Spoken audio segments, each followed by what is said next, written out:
Hello students, welcome to Sacred Hearts online computer class. This is your computer teacher Himani Messi, and today we are going to start a new chapter, lesson 6, stepwise thinking. Students, in this chapter we are going to study about the stepwise thinking. Stepwise thinking क्या होता है? Daily we meet with a different task, and to complete these tasks we need to find some solutions. हम day to day हमें different task को हमें face करना होता है, और उन टास्क को कंप्लीट करने के लिए हमें क्या करना पड़ता है, डिफरेंट सॉल्यूशंस ढूंढने पड़ते हैं. ये सॉल्यूशंस हम कहाँ से ढूंढते हैं? इन सॉल्यूशंस के लिए हम अपनी रीजनिंग यूज़ करते हैं and problem solving. Right, two skills हम यूज़ करते हैं, reasoning and problem solving. So firstly what is the reasoning? Reasoning refers to the act thinking up something in a logical manner. Reasoning क्या होता है? एक thinking process होती है जहाँ पे भी हम किसी भी प्रॉब्लम के लिए एक लॉजिकल हम क्या करते हैं, एक लॉजिकल सॉल्यूशन ढूंढते हैं.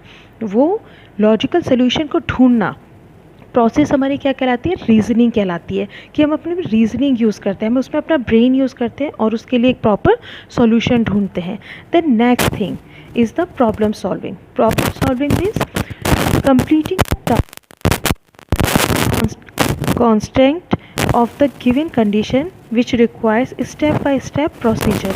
प्रॉब्लम सॉल्विंग क्या होती है? हमारे स्टेप बाय स्टेप जो आपने रीजनिंग यूज़ की है, सॉल्यूशन निकाला है, देन उसको स्टेप बाय स्टेप आप क्या करते हैं, उसको सेट करते हैं सॉल्यूशन को. और आप अपनी प्रॉब्लम को सॉल्व करने के लिए आप डायरेक्ट प्रॉब्लम के लिए को सॉल्व करके रिजल्ट नहीं गेन कर सकते हैं. आपको आपकी प्रॉब्लम को क्या करना होता है, स्टेप बाय स्टेप आप उसको सेट करेंगे, वन बाय वन आप चीज़ों को सॉल्यूशन निकालेंगे उनका. Right, so two things are there. Step wise thinking में क्या होता है, हमारे पास एक प्रॉब्लम होती है और उस प्रॉब्लम को सॉल्व करने के लिए हम अपनी रीजनिंग यूज़ करते हैं, और उस रीजनिंग के बेसिस पे हम प्रॉब्लम को सॉल्व करने के लिए उस सॉल्यूशन को स्टेप बाय स्टेप डिवाइड कर देते हैं.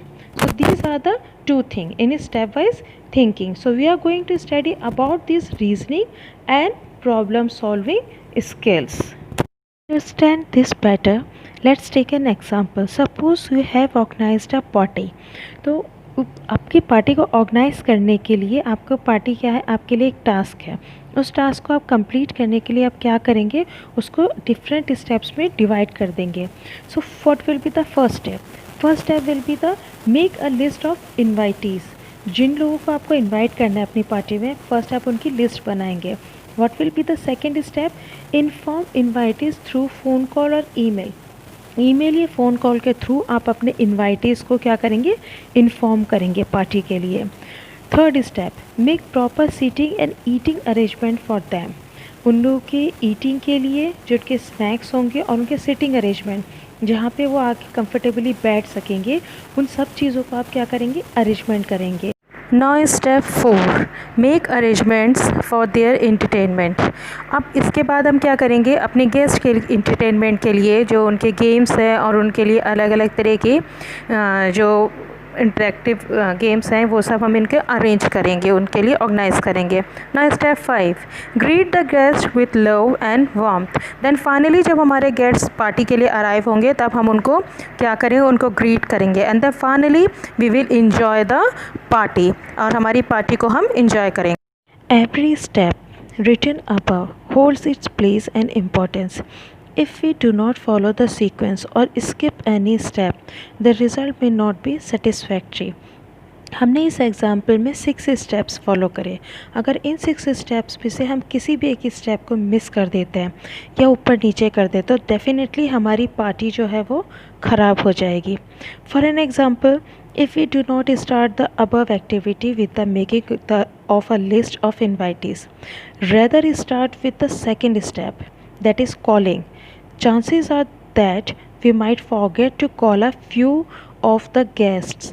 अगर हम अपनी जो ये एक्टिविटी है, राइट, इस पार्टी को हम instead of first step, means first step क्या है आपका, making the list of the guest, अगर हम गेस्ट की लिस्ट बनाने के बजाय हम डायरेक्टली उनको कॉल करना स्टार्ट कर दें तो चांसेस क्या हैं कि हम कुछ शायद अपने कुछ इम्पॉर्टेंट गेस्ट्स को मिस कर जाएंगे.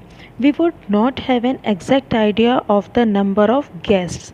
बिसाइड दिस, जब हम लिस्ट बनाते हैं तो हम नंबर ऑफ़ गेस्ट हमारे पास नोट हो जाते हैं, और अगर हम रैंडमली कॉल करने स्टार्ट कर देंगे तो हमारे पास नंबर ऑफ़ गेस्ट की लिस्ट प्रॉपर नहीं बन पाएगी.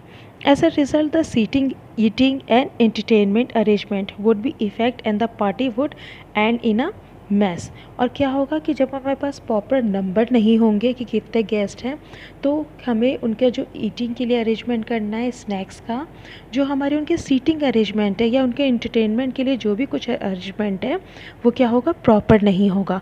और फाइनली क्या होगा कि हमारी पार्टी एकदम फ्लॉप, एक मैस की तरह एंड होगी. Therefore if we plan our work systematically beforehand we can accomplish it successfully. अगर हम अपने कोई भी प्रॉब्लम को, कोई भी प्लान को अगर हम पहले से ही उसको प्लान आउट कर लेते हैं तो हमें पता रहता है कि हमें किस चीज़ को, किस काम को किस तरह से कंप्लीट करना है, और हमारा काम क्या होता है, वो सक्सेसफुली एंड होता है. Moreover, step-wise thinking helps in converting complicated tasks into simple ones. अब step-wise thinking का क्या सबसे बड़ा मेजर रोल होता है कि वो क्या करते हैं, हेल्प करते हैं कि जो हमारे कॉम्प्लिकेटेड टास्क हैं, जो हमारी डिफ़िकल्ट टास्क हैं, डिफ़िकल्ट वर्क भी हैं, उनको वो क्या करता है, सिस्टमेटिक और सिंपल स्टेप्स में कन्वर्ट कर देते हैं. क्योंकि हम क्या करते हैं, हम अपनी प्रॉब्लम को सिस्टमेटिक स्टेप्स में डिवाइड कर देते हैं, जिससे कि लिए हमारी वो क्या हो जाती है, सिंपल हो जाती हैं. So reasoning, planning and step-wise thinking before doing any work is very important. तो हमारे पास क्या फाइनली रिजल्ट आया कि किसी भी वर्क को स्टार्ट करने से पहले हमें सबसे पहले क्या करना होता है, रीजनिंग, उसके लिए एक सॉल्यूशन ढूंढना होता है. प्लानिंग, उसके लिए प्लानिंग करनी होती है. Then step wise thinking, then उस प्लानिंग को हमको प्रॉपर अलग अलग स्टेप्स में डिवाइड करना होता है, जिससे कि हमारा वर्क क्या होता है, वो प्रॉपर वे में कंप्लीट हो. और प्रॉपर वे में वर्क कंप्लीट करने के लिए ये तीनों ही स्टेप्स जो होते हैं वो बहुत ज़्यादा इम्पॉर्टेंट होते हैं.